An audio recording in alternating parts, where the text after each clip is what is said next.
தேடி வந்த தேவதை மணமகள் தேவை என்ற பகுதியில் பத்திரிகையில் வந்த அந்த விளம்பரத்தை படித்த சுமதிக்கு ஒருவித வியப்பாகவும் விசித்திரமாகவும் தோன்றியது. அதே சமயம் தானே ஏன் தன்னை அந்த விளம்பரதாரருக்கு அர்ப்பணிக்க கூடாது என்ற எண்ணமோ ஏற்பட்டது. 24 வயதான சுமதி நன்கு படித்தவள். ஓரளவு சராசரிக்கு மீறியே நல்ல அழகாகவும் கூட மிகப்பெரிய பிரபலமான தனியார் மருத்துவமனையில் நர்ஸாக வேலை பார்த்து வருபவள். நடுத்தர வர்க்கத்தை சார்ந்த குடும்பம். தனக்கு கீழ் அடுத்தடுத்த வயதிற்கு வந்த 4 தங்கைகள். சொற்பமான ஓய்வூதியத்தில் தந்தை. நேர்மையின் மறு உருவம் என்று சிலராலும், பிழைக்க தெரியாத அப்பாவி மனிதன் என்று பலராலும் பட்டம் பெற்றவர். ஊசி மருந்து மாத்திரைகள் என்று நித்திய கண்ட பூர்ண ஆயுசாக உள்ள தாயார். தான் இந்த விஷப்பரீட்சையில் இறங்கினால் ஒருவேளை தன் தங்கைகளாவது நல்லபடியாக கரை சேர்க்க ஏதாவது ஒரு வகையில் உதவியாக இருக்குமோ என சிந்தித்தாள். விளம்பரத்தை மீண்டும் மீண்டும் பலமுறை படிக்கலானால் எய்ட்ஸ் நோயால் பாதிக்கப்பட்ட படித்த அன்பான அழகான வசதி உள்ள 27 வயது சாஃப்ட்வேர் இன்ஜினியருக்கு பொருத்தமான பெண் துணை தேவை. எம்மதமும் சம்மதம். மற்ற விவரங்கள் நேரில். முழு மனதுடன் விருப்பம் உள்ள பெண் தொடர்பு கொள்ள வேண்டிய விலாசம், தொலைபேசி எண்.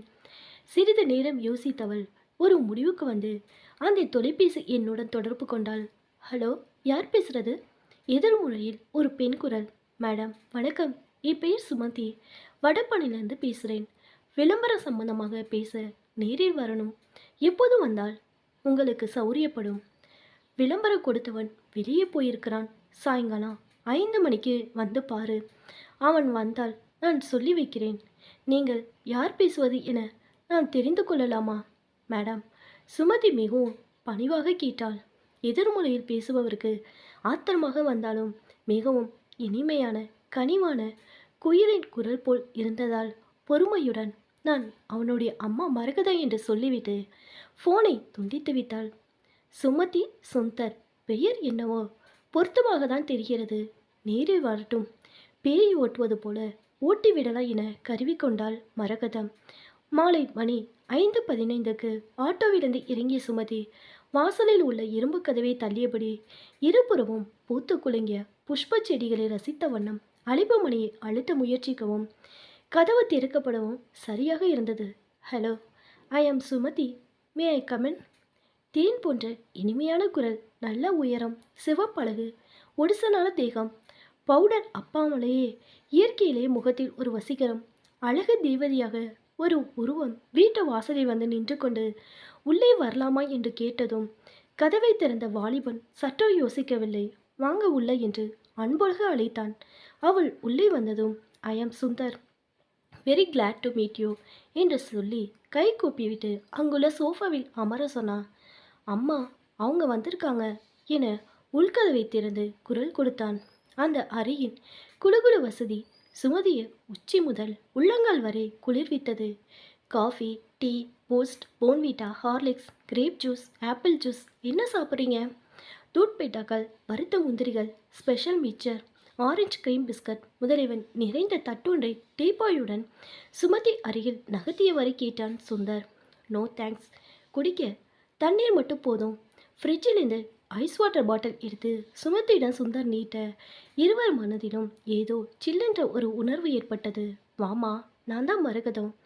என் வீட்டுக்காரர் நாடு நாடாக சுற்றி கொண்டிருக்கும் பெரிய பிஸ்னஸ் மேன்.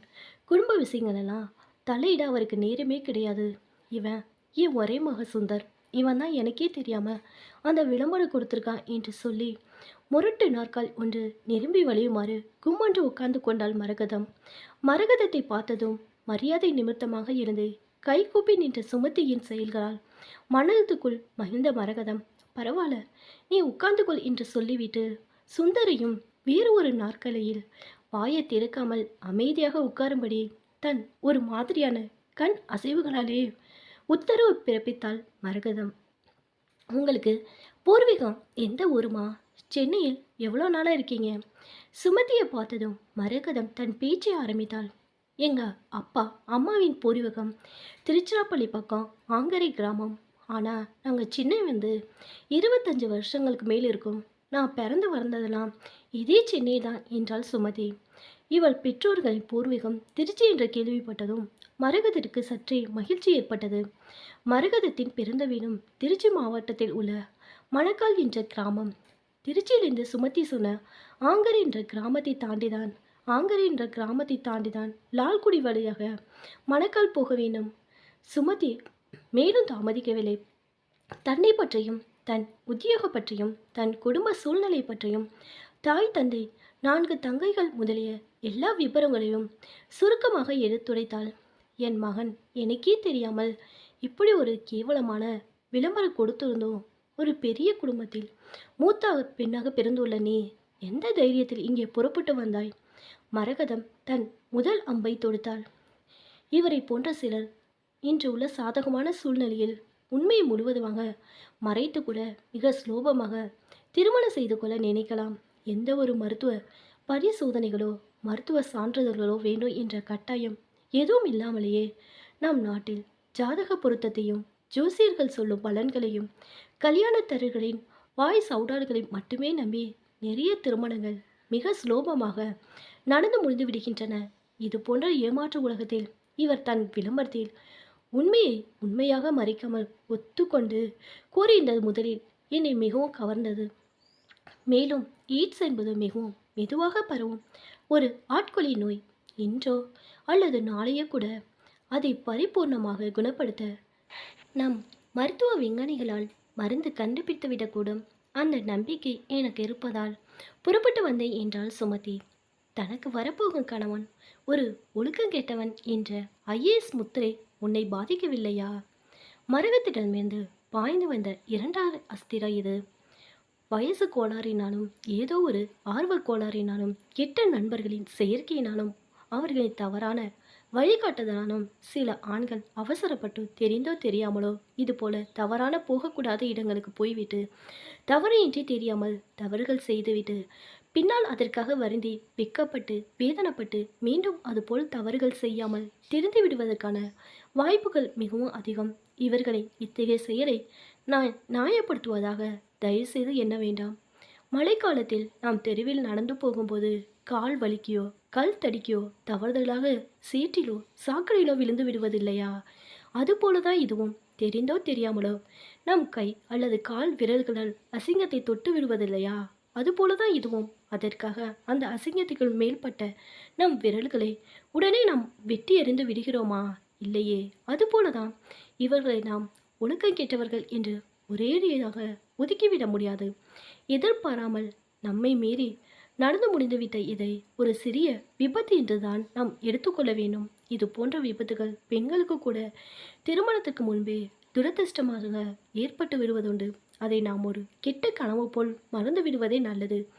மிக தெளிவாகவே பேசினாள் சுமதி. நீ இவனை மணந்தால் உனக்கு பிறக்கப் போகும் குழந்தைக்கு கூட இந்த வியாதி பரவக்கூடும் அல்லவா? இந்த கேள்வி அவளை எப்படியும் வீழ்த்திவிடும் என எதிர்பார்த்தாள் மரகதம். பாதுகாப்பாய் இருந்தால் அதை பரவாமலும் தடுக்கலாம். மருத்துவ விஞ்ஞானம் இன்று நன்கு வளர்ந்து விட்டது. அது மேலும் மேலும் வளரவே செய்யும். எந்த பிரச்சனைக்கும் அது நல்ல ஒரு தீர்வை கொடுக்கும் என்ற நம்பிக்கை எனக்கு உள்ளது. பக்குவமாகவும் மிகவும் மென்மையாகவும் அதற்கு விடையளித்தார் சுமதி. இன்றைய சூழ்நிலையில் இவனுடைய ஆயுட்காலம் மிகவும் குறைவு என்பது உனக்கே தெரியும். ஒருவேளை உன்னை மணந்த பின் இவன் அற்ப ஆயுள் போய்விட்டால் உன் நிலைமையை எண்ணி பார்த்தாயா? மறைகதை தொடர்ந்தால், அவரை பெற்ற தாயாராகிய உங்கள் வாயால் அப்படியெல்லாம் தயவுசெய்து சொல்லாதீர்கள் அம்மா. நாம் யாருமே இந்த உலகில் நம் விருப்பத்திற்காக நாம் விருப்பப்பட்ட பெற்றோர்களுக்கு நாம் விருப்பப்பட்ட ஊரில் நாம் விருப்பப்பட்ட நாளில் பிறந்து விடவில்லை. அதுபோலவே நாம் நினைத்தாலும் கூட இந்த உலகத்தை விட்டு நம் விருப்பப்படி உடனடியாக போய்விடவும் முடிவதில்லை. மொத்தத்தில் பிறப்போ அல்லது இறப்போ நம் கையில் எதுவும் இல்லை. பிறப்புக்கும் இறப்புக்கும் இடைப்பட்ட நாம் வாழ வாய்ப்பு கிடைத்துள்ள இந்த மிக குறுகிய காலத்தை நாம் நம்மால் பிறருக்கு என்ன உதவிகள் செய்திட முடியும் என்பதையே எப்போதும் சிந்திப்பல் நான். இந்த யதார்த்தத்திலே தினமும் எங்கள் மருத்துவமனைக்கு வரும் பல நோயாளிகளுக்கு என்னால் முடிந்த மருத்துவ சேவைகள் செய்து வருகிறேன் என்றாள் சுமதி. தன் ஒவ்வொரு கேள்விக்கும் சுமதி அளித்து வரும் பதில்களால் சற்றே சம்பித்து போனாள் மரகதம். இந்த சின்ன வயசில் இவளுக்கு இவ்வளவு பக்குவமா? ஓரளவுக்கு திருப்தியான மரகதம் சுமதியுடன் தன் மகனும் தனிமையில் ஏதாவது பேச வேண்டி இருக்குமோ என்பதை இங்கிதமாக உணர்ந்து கொண்டு, நீங்க 2 பேரும் ஏதாவது பேசிக்கொண்டு இருங்க. ஒரு 10 நிமிஷத்தில் நானும் திரும்பி வந்துடுறேன் என்று சொல்லியபடி மரகதம் எழுந்து சமையலறைக்குள் நுழைந்தாள். கூட்டி குளித்து பார்த்ததில் இப்போது உள்ள நெருக்கடியான சூழ்நிலையில் சுமதியை தன் மகன் சுந்தருக்கு பொருத்தமானவளாக இருக்கக்கூடும் என்று தன் ஒரு மனது சமாதானம் கூறினாலும் அவளின் மறுமனது அதை அவ்வளவு சுலபமாக ஏற்றுக்கொள்ள தயாராக இல்லை. அவள் தன் ஒரே மகன் சுந்தர் கல்யாண விஷயமாக எவ்வளவு கற்பனைகள் செய்து வைத்திருந்தாள்.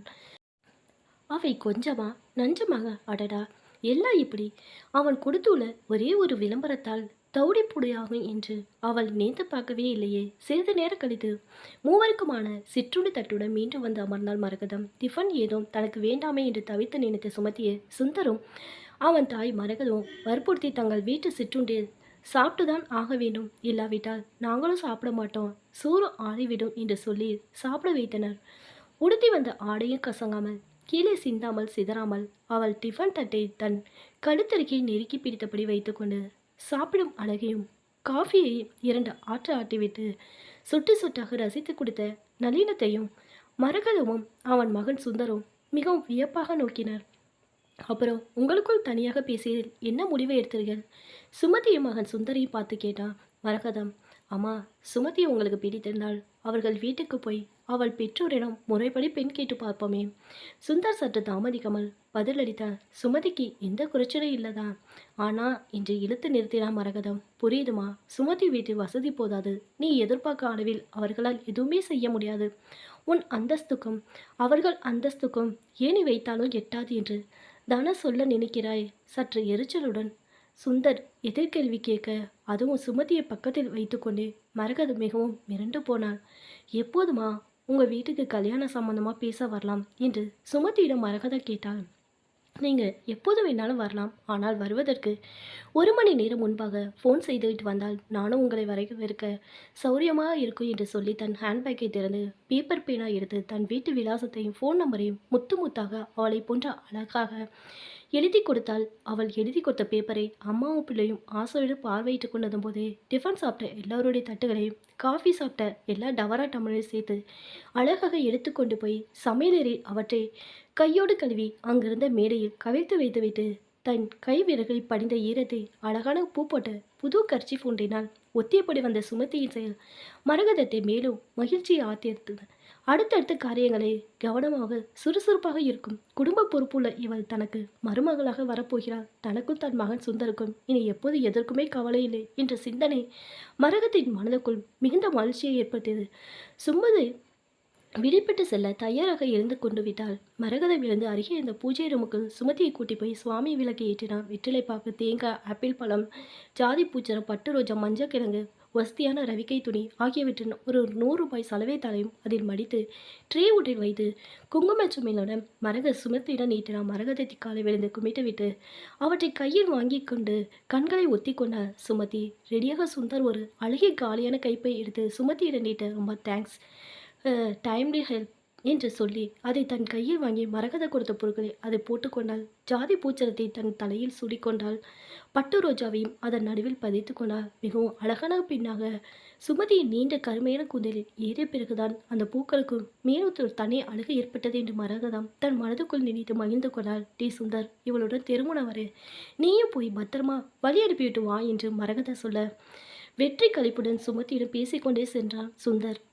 சுந்தரின் குடும்ப டாக்டர் எதிரே வந்தார். அவரை சுமதிக்கு அறிமுகம் செய்துவிட்டு இதுவரை நடந்த விஷயங்களை டாக்டரிடம் சுருக்கமாக எடுத்துரைதான் சுந்தான். இவள்தான் sir, it would be Sumathi. பெயர் சுமதி என்றால் மிகவும் சந்தோஷமாக இருவருக்கும் வாழ்த்துக்கள் கூறிய doctor, Sumathi, you are really very very very lucky girl என்று கூறி சென்றார். டாக்டர் சொல்வது பொருள் விளங்காத குழப்பத்தில் சுமதி சுந்தரை ஒரு மாதிரியாக நோக்கினான். இந்த டாக்டர் எப்போதுமே இப்படிதான், மிகவும் தமாசமாக பேசக்கூடியவர் என்று சிரித்து கொண்டே சொன்னான் சுந்தர். தயவுசெய்து தனிமையில் பிரித்து படிக்கவும் என்று எழுதிய கவர் ஒன்றை சுமதி கையில் கொடுத்துவிட்டு அவளை ஆட்டோ ஒன்றை ஏற செய்துவிட்டு தன் வீடு நோக்கி திரும்பி வந்தான். தன் வீட்டுக்கு வந்து அந்த கவரை பிரித்து முதல் பத்தியை படித்ததும் சிறு குழந்தையின் கையில் மிகப்பெரிய பலூன் ஒன்றை கொடுத்ததும் போன்ற சந்தோஷம் ஏற்பட்டது சுமதிக்கு. ஆனால் அடுத்தடுத்து எழுதப்பட்ட விஷயங்கள் படித்ததும் அதே பலூன் பட்டன உடைந்து போனால் அந்த குழந்தைக்கு எவ்வளோ வருத்தம் ஏற்படுமோ அதே வருத்தத்தை அளித்தது. மொத்தத்தில் அந்த கடிதம் தந்த அதிர்ச்சியால் அவள் மனம் மிகவும் வேதனை தான் அடைந்தது. என்னதான் இருந்தாலும் வரதட்சணை வாங்கக்கூடாது, தன் கல்யாண விஷயமா பெண் வீட்டாருக்கு எந்த செலவுகளும் வைக்கக்கூடாது என்ற தன் பிடிவாதமான கொள்கைக்காக தன் குடும்ப டாக்டரின் உதவியுடன் தன்னை பெற்றெடுத்த தாயிடமே தனக்கு எய்ட்ஸ் நோய் வந்திருப்பாக பொய் சொல்லி நாடகம் ஆடுவதா சுந்தரின் இந்த செயலை ஆதரிக்க மனமின்றி சுமத்தி தவித்தாள். இந்த சம்பவம் தொண்டையை முழு ஒன்று தைத்தது போல் அவளால் துப்பவும் முடியாமல் விழுங்கவும் முடியாமல் சங்கடப்பட வைத்தது. மறுநாள் காலை அவளிடம் தொலைபேசியில் சுந்தர் தொடர்பு கொண்டதும் தன் ஆதங்கத்தை கொட்டினாள். தயவுசெய்து என்னை மன்னித்து விடுங்கள் சுந்தர். முதலில் உங்கள் தாயாரிடம் உண்மையை உண்மையாக கூறிவிடுங்கள். அவர்கள் அதன் பிறகு என்னையே தன் மருமகனாக ஏற்றுக்கொள்ள விரும்பினால் நல்லபடியாக நம் திருமணம் நடக்கணும். இல்லையென்றா பிரதாப்தம் எப்படியோ அப்படியே நடக்கட்டும். தங்கள் தாயாரை நான் மிகவும் மதிக்கிறேன், நேசிக்கிறேன். அவரிடம் உண்மையை மறைக்க என்னால் முடியவே முடியாது. தீர்மானமாக தன் முடிவை எடுத்து கூறினார் சுமதி. 1000 பொய் சொல்லாது ஒரு திருமணத்தை நடத்த சொல்லி அல்லவா சொல்வார்கள். சுமதி, நான் ஒரே ஒரு பொய் தானே சொல்லப் போகிறேன். அதுவும் என் தாயாரிடம் ஒருவரிடம் மட்டுமே. தானே திருமணத்துக்கு பிறகு நாமே இந்த உண்மையை சொல்லிவிட்டால் போகிறது என்றார் சுந்தர். நோ மிஸ்டர் சுந்தர், எனக்கு பொதுவாக யார் யாரிடம் எதற்காக பொய் சொன்னாலுமே பிடிக்காது. சுமதி ப்ளீஸ், நான் எதற்காக பொய் சொல்கிறேன் கொஞ்சம் புரிஞ்சுக்கோ. எங்கள் அம்மாவை பற்றியும் அவங்க எதிர்பார்ப்புகள் பற்றியும் உனக்கு எதுவுமே தெரியாது. நான் ஒரே பிள்ளை என்பதாலும் நாங்கள் கொஞ்சம் வசதி படைத்தவர்கள் என்பதாலும் நிறைய வரதட்சணை சீசனத்தையோட மருமகள் வரணும்னு ரொம்ப பேராசை பிடித்து அழைகிறார்கள். எனக்கும் அதெல்லாம் கொஞ்சம் கூட இஷ்டம் கிடையாது. அதனால் தான் இப்படி ஒரு வீண் பணியை நானே என் மீது சுமத்தி கொண்டு நாடகம் ஆடினேன். எங்கள் குடும்ப டாக்டர் எனக்காக, என் புரட்சிகரமான கொள்கைக்காக அவரும் எனக்கு ஆதரவாக இருந்து எனக்கு அதுபோல் எய்ட்ஸ் நோய் வந்திருப்பதாக அம்மாவிடம் சொல்லி அவர்களை நம்பும்படியாக உதவி செய்துள்ளார். அப்போதாவது என் அம்மா தன்னை திருத்திக் கொள்ள மாட்டார்களா? தன் எதிர்பார்ப்புகளை கைவிட்டுட்டு எப்படியோ தன் மகனுக்கு கல்யாணம் ஒன்று ஆனால் போதும், பொண்டாட்டின்னு ஒருத்தர் வந்தால் போதும் என்னை நினைத்து செயல்பட மாட்டார்களா என்று நினைத்து தான் நான் இது போல நாடகம் ஆடியுள்ளேன். இப்படி எல்லாம் கூடி வரும்போது, வெண்ணெய் திரண்டு வரும்போது தாலியை உடைத்த கதையாக நீ செய்திடாத சுமதி ப்ளீஸ் என்று சுந்தர் கெஞ்சினான். ஹலோ மிஸ்டர் சுந்தர், வரதட்சணை வாங்குவது குற்றம், கொடுப்பது குற்றம் என சட்டப்படி நடந்து கொள்ள வேண்டும் என்று தங்களின் புரட்சிகரமான கொள்கைக்காக நான் உங்களை பாராட்டுகிறேன். ஆனால் இதை தங்கள் விஷயத்தில் செயல்படுத்துவதற்கும் நடைமுறைப்படுத்துவதற்கும் தாங்கள் தேர்ந்தெடுத்துள்ள வழிமுறை எனக்கு சுத்தமாக பிடிக்கவே இல்லை. உண்மையை சொல்லி தாங்கள் விளம்பரம் கொடுத்திருக்க என்று மகிழ்ச்சியாக தான் நான் உங்கள் வீட்டுக்கே வந்தேன். அதுவே சுத்தப்பை என்று ஆனதும் எனக்கு எதுவுமே நம்ப முடியாமல் உள்ளது என்றாள் சுமதி. சுமதி ப்ளீஸ், சுமதி என்னை தயவுசெய்து நம்பு. நான் சொல்வதை தயவுசெய்து புரிஞ்சுக்கோ.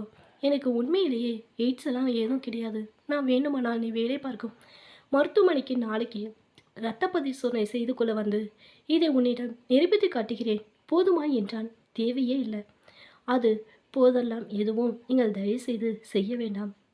உங்களுக்கு எய்ட்ஸ் எதுவும் இல்லை என்பதை கேட்க எனக்கும் மிகவும் சந்தோஷமே. ஆனால் அதை நான் நம்பி அது எனக்கு தெரிந்து அதை என்னிடம் நீங்கள் நிரூபித்து என்ன ஆகப் போகிறது? நீங்கள் முதலில் இந்த சந்தோஷமான விஷயத்தை தெரிவிக்க வேண்டியது உங்களை பெற்றெடுத்த தாயாரிடம் மட்டும்தான் என்றாள் சுமதி. அது மட்டும் என்னால் முடியவே முடியாது சுமதி. எங்கள் அம்மாவை பற்றி உனக்கு ஒன்றுமே தெரியாது என்றான் சுந்தர் மிகவும் ஏக்கத்துடன். உங்களால் இது முடியாது என்றால் பேசாமல் விட்டுவிடுங்கள் என்றாள் சுமதி மிகவும் அலட்சியமாக. நான் உன்னை நேரில் பார்த்ததிருந்து உன் அழகான இனிமையான பக்குவமான பேச்சுக்களை கேட்டதிலிருந்து என் மனதை உன்னிடம் பறி கொடுத்து விட்டேன். மணந்தால் உன்னை தான் மணப்பது என்று முடிவே செய்துவிட்டேன் தெரியுமா என்றாள் சுந்தர். நீங்கள் முடிவெடுத்து விட்டால் மட்டும் போதுமா என்றாள் சுமதி. முடிவாக நீ என்னதான் சொல்ல வருகிறாய் சுமதி? அழாக்குறையாக கேட்டான் சுந்தர். தங்கள் தாயாருக்கு தாங்கள் ஒரே பிள்ளை, நல்ல அழகானவர், நிறைய படித்தவர், நன்கு சம்பாதிப்பவர், வசதி வாய்ப்புகளுக்கு குறைவில்லை.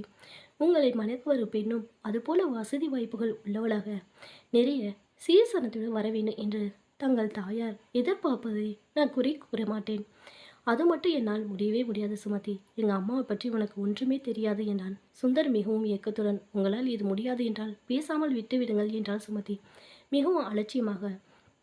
நான் உன்னை நேரில் பார்த்தறிந்து உன் அழகான இனிமையான பக்குவமான பேச்சுக்களை கேட்டறிந்து என் மனதை உன்னிடம் பறிகொடுத்து விட்டேன். மணந்தால் உன்னைதான் மணப்பது என்று முடிவே செய்துவிட்டேன் தெரியுமா என்றான் சுந்தர். நீங்கள் முடிவெடுத்து விட்டால் மட்டும் போதுமா என்றாள் சுமதி முடிவாக. நீ என்னதான் சொல்ல வருகிறாய் சுமதி? அழாகுறையாக கேட்டான் சுந்தர். தங்கள் தாயாருக்கு தாங்கள் ஒரே பிள்ளை, நல்ல அழகானவர், நிறைய படித்தவர், நன்கு சம்பாதிப்பவர், வசதி வாய்ப்புகளுக்கு குறைவில்லை. உங்களை மணக்க வரும் பெண்ணும் அதுபோல வசதி வாய்ப்புகள் உள்ளவளாக நிறைய சீர்சனத்துடன் வர வேண்டும் என்று தங்கள் தாயார் எதிர்பார்ப்பதையும் நான் குறை கூற மாட்டேன். அவர்கள் போல தலைமுறை ஆசாமிகள் அவருக்கு இருக்கின்ற ஒரு சில ஆசைகளும் கற்பனைகள் எதிர்பார்ப்புகள் இருக்கதான் செய்யும். அதில் தப்பு எதுவும் இருப்பதாக எனக்கு தோன்றவில்லை. அரசாங்கம் 1000 சட்டத்திட்டங்கள் போட்டிருந்தாலும் பிறருக்கு தெரியும். மன்னர் ரொக்க பணமாக கொடுங்கள், கொடுக்கல் வாங்கல் பரிமாற்றங்கள் வெளிப்படையாக நடைபெறவிட்டாலும் நகைகள், தங்கம், வைரம், வெள்ளி, பிற சொத்துக்கள் என்று வேறு ஏதேதோ வகையில் வரதட்சணை கொடுப்பதும் வாங்குவதும் நம் நாட்டின் எல்லா இடத்திலும் வெகு சகஜமாக இன்றும் நிகழ்ந்து வரும் மிக சாதாரணமான நிகழ்ச்சி தானே. திருமணமாகி புது பெண்ணாய் வருபவள் எல்லா செழிப்புடனும் வந்தால்தான் புகுந்த வீட்டில் அவளுக்கும் ஒரு கௌரவமாகவும் பெருமையாகவும் மரியாதையாக இருக்கும் என்பதில் எந்த சந்தேகம் இல்லைதான். எனவே தங்கள் தாயாரின் எதிர்பார்ப்பு என்பது மிகவும் நியாயமானதே. அவர்களிடம் உண்மையை சொல்லிவிட்டு பிறகு அவர்கள் விருப்பப்படி நீங்கள் வேறு யாரையாவது உங்கள் ஸ்டேட்டஸ்க்கு தகுந்தவர்களாக பார்த்து திருமணம் செய்து கொள்ளுங்கள். All the best and good bye என்று சொல்லி ஃபோனை வைத்து விட்டாள் சுமதி. சுந்தர் அடுத்த ஒரு வாரமும் சுமதியின் நினைவில் தவியாய் தவித்து வந்தான். வேறு எந்த வேலையும் அவனுக்கு ஓடவில்லை. தன் தாயிடமும் இதை பற்றி பேசவும் உண்மையை சொல்லவும் மிகவும் தயங்கினான். இப்போது இந்த உண்மையை தன் வாயால் தன் தாயிடம் சொல்ல போய் ஒருவேளை அதன் காரணமாகவே தன் மனதுக்கு மிகவும் பிடித்தமான தேவதையாகிவிட்ட சுமதி தன் மனைவி ஆக்கிக் கொள்ள முடியாமல் போய்விடுமோ என்ற கவலையும் அவனுக்கு ஏற்பட்டது. அவன் தாயார் மரகதமும் அவனை அழைத்து கொண்டு சுமதி வீட்டுக்கு பெண் கேட்கப் போக எந்த ஒரு துரித நடவடிக்கையும் எடுக்காமலேயே கால கடத்தி வந்தாள். தினமும் 2 வீடுகள் வீதம் கூட ஷேவிங் செய்து கொண்டு தன் சிவந்த முகத்தில் பச்சை நிற கன்னங்களுடன் எப்போதுமே பளபளப்பாக பொலிவுடன் காட்சியளித்து வந்த சுந்தர் கடந்த 4 நாட்களாகவே சேவிங் செய்து கொள்ளாமலும் ஆஃபீஸ்க்கு போகாலும் ஏதோ பித்து பிடித்தவன் போல் காட்சியளிப்பதைக் கண்டு மரகதம் வருந்தினான். சுமதி வந்து விட்டு போனதிலிருந்து சுந்தரின் போக்கில் ஒருவித மாற்றத்தையும் சோகத்தையும் உணர்ந்த மரகதம் மேற்கொண்டு என்ன செய்வதென்று தீவிரமாக சிந்திக்கலானான். உடம்பு ஏதோ சுகமில்லையாப்பா, நம் டாக்டரே வேணா போய் காட்டிவிட்டு வருகிறாயா என்றாள் மரகதம். இந்த எய்ட்ஸ் என்ற சனியா ஏதாவது தன் மகனை இப்போதெல்லாம் உள்ளுர வாட்டி வதைக்கிறதோ என்ற கவலை அவளுக்கு. அதெல்லாம் ஒன்று வேணா என்று சொல்லி சட்டையை மாட்டிக்கொண்டு எங்கோ வெளியில் புறப்பட தயாராகிவிட்டான் சுந்தர். இந்தா வீட்டு சாவியில் ஒன்றை நீ எடுத்துக்கொண்டு போ, மற்றொன்றை எடுத்துக்கொண்டு நான் கோவிலுக்கு போய்விட்டு வருகிறேன் என்றாள் மரகதம். சுந்தர் தன் பைக்கில் எங்கேயோ கிளம்பியதை பார்த்த பிறகு மரகதம் தானும் தன் வீட்டை பூட்டிக் கொண்டு ஓர் ஆட்டோ பிடித்து திடீரென்று சுமதி வேலை பார்க்கும் மருத்துவமனைக்கு புறப்பட்டு சென்றாள். அங்குள்ள ரிசப்ஷன் என்கொயரியில் தான் சுமதி என்ற பேரில் இங்கு வேலை பார்க்கும் நர்ஸை அவசரமாக பார்க்க வேண்டும் என்று தெரிவித்துவிட்டு சுலோனம் மின்விசிறிக்கு அடியில் பெரும் மூச்சு வாங்கியபடி அமர்ந்து கொண்டாள். ஆட்டோவில் புறப்பட்டு பயணம் செய்து வந்ததே அவளுக்கு என்னவோ அவளை புடிநடையாக நடந்து வந்தது போல மூச்சு வாங்கி திணறியது. வைர டாலர் அடிக்க சில்லென்று குளிர்ச்சிடம் BMW காரில் சீருடை அணைந்த டிரைவர் கார் கதவை திறக்க ஒரு கெட்டப்பாக வந்து இறங்கி இருக்க வேண்டிய செல்வ சீமாட்டிதான் இந்த மரகதம்மாள் என்ன செய்வது என்று தன் மகன் சுந்தருக்கும் தன் கார் டிரைவருக்கும் கூட தெரியாமல் ரகசியமாக சுமதியை சந்தித்துவிட்டு வர வேண்டும் என்று அவள் நினைத்ததால் ஏதோ ஒரு ஆட்டோவை பிடித்து அவசரமாக புறப்பட்டு வந்து விட்டாள். சில்லென்று எப்போதும் ஏசி வீடு, ஏசி கார், ஏசி பாத்ரூம் என்றே வாழ்ந்து பழகியவளுக்கு இப்போது இன்று மட்டும் ஆட்டோவில் வந்ததால் சற்றே அவஸ்தையாக்கி விட்டது. அவள் கண்ணெறிது அதே மருத்துவமனையில் சில வெளிநாட்டு பெண்மணிகள் துள்ளி வரும் புள்ளிமான் கூட்டம் போல் அப்போது நுழைய கண்டாள்.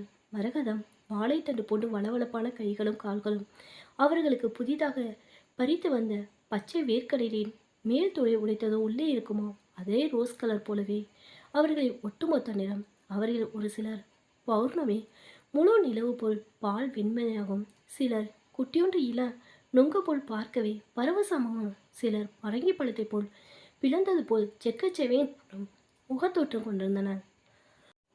அவர்கள் அணிந்திருந்த ஆடைகளோ காத்தாட அங்கு கொஞ்சம் இங்கு கொஞ்சம் மட்டுமே. அவர்கள் எல்லோரும் மேல் ஆடைகள் கையில்லாத ரவிக்கை மட்டுமே அணிந்திருந்தன. அதாவது எல்லோருமே மொத்தத்தில் முண்டாபடியின் கேஸ் தான். அடிக்க வெயிலுக்கு என்னமா சுந்தரமா காற்றோட்டமாக இவர்கள் திரிகிறார்கள் என்ற எண்ணத்தில் அவர்களை பார்த்ததும் மரகதம் ஒரு பெரும் மூச்சு விட்டு கொண்டாள். ஆனால் அந்த கூட்டத்தில் நம் ஆட்கள் வாயை பிளந்தபடி பார்க்கும் பார்வையாக கண்ட மரகதத்திற்கு தன் புடவை தலைப்பை சரி செய்து இழுத்து போத்தி கொள்ள தோன்றியது. ஒருவித கூச்சத்தால் இது போல புடவை தலைப்பை இழுத்து போத்திக் கொள்வதால் அவர் கழுத்தில் இன்று அணிந்து வந்துள்ள டாலடிக்கு புத்தம் புதிய வைர நெக்லஸ் மற்ற பெண்மணிகளின் பார்வையிலிருந்து மறைவதில் மரகதத்திற்கு கொஞ்சம் வருத்தமே. அடடா, மருத்துவமனை என்றால் பலரும் பலவிதமாக இதுபோல் வரதா செய்வார்கள். இந்த வர்ணைகளிலிருந்து முதலில் வெளியே வந்து மெயின் கதை போமா, என்னாச்சு சொல்லுங்கள் என உங்களில் சிலர் முணுமுணுப்பது எனக்கு தெரிகிறது. சும்மா ஒரு ஜாலிக்கு தான். சுமதியும் மரகனும் ஒருவர் வரை சந்திக்கும் வரை உங்களுக்கும் எனக்கு போர் அடிக்கக்கூடாது அல்லவா? அதனால்தான் அதுவரை அங்கு நடந்தவற்றை நான் கொஞ்சம் வர்ணிக்கும்படியாகிவிட்டது. இதோ நம் சுமதியே வந்துவிட்டாள். திடீரென மருத்துவமனைக்கு தன்னை சந்திக்க வருகை தந்துள்ள மரகத அம்மாவை சுமதி மற்றும் எதிர்பார்க்கவில்லை. இருப்பினும் அவர்களை கைகூப்பி வரவேற்று தனியறை ஒன்றுக்குள் கூட்டி சென்றாள். கொஞ்ச நேரம் எதுவுமே பேசாமல் சுமதி மிகவும் அமைதியாகவே இருந்தாள். அவள் ஏதோ இறுக்கமாக இருந்ததை உணர்ந்த மரகதம் தானே பேசலானால், சுமதி, உன் வீட்டுக்கு நானும் சுந்தரம் எப்போதுமா புறப்பட்டு வரட்டும்? நீயாவே என்னிடம் ஃபோன் செய்து ஏதாவது இதை பற்றி பேசுவாய் என்று எதிர்பார்த்து காத்திருந்தேன். நான் உன்னை மறுபடி நேரில் பார்க்கணும் போல எனக்கு ஒரு சின்ன ஆசை மனதுக்குள் இருந்தது. அதனால்தான் இப்போ நான் உன்னை பார்க்க புறப்பட்டு வந்துவிட்டேன். உன் வீட்டில் உள்ள எல்லாரிடமும் இது பற்றி ஏதாவது நீ பேசினாயா? அவர்கள் எல்லோரும் என்ன சொல்கிறார்கள்? எல்லோருக்குமே இதில் திருப்தி தானே? பிரச்சனை ஏதும் இல்லையே என்ற பலவிதமான கேள்விகளை ஆதங்கத்துடன் கேட்கலானான் மரகதம். என்னை மன்னித்து விடுங்கள் அம்மா. நான் எடுக்கும் எந்த முடிவுக்கும் என் வீட்டில் யாரும் எப்போதுமே மறுபேச்சோ மறுப்போ ஏதும் சொல்ல மாட்டார்கள். சுமதி வாயால் இப்படி சொன்னதும் மரகதத்திற்கு ஒருவித ஏமாற்றமும் வருத்தமும் கோபமும் வந்துவிட்டன.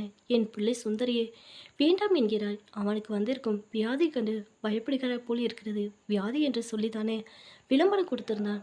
பிறகு எதற்காக அன்று எங்கள் வீட்டுக்கு வந்து அவ்வளோ பேச்சு பேசிவிட்டு போனாய்?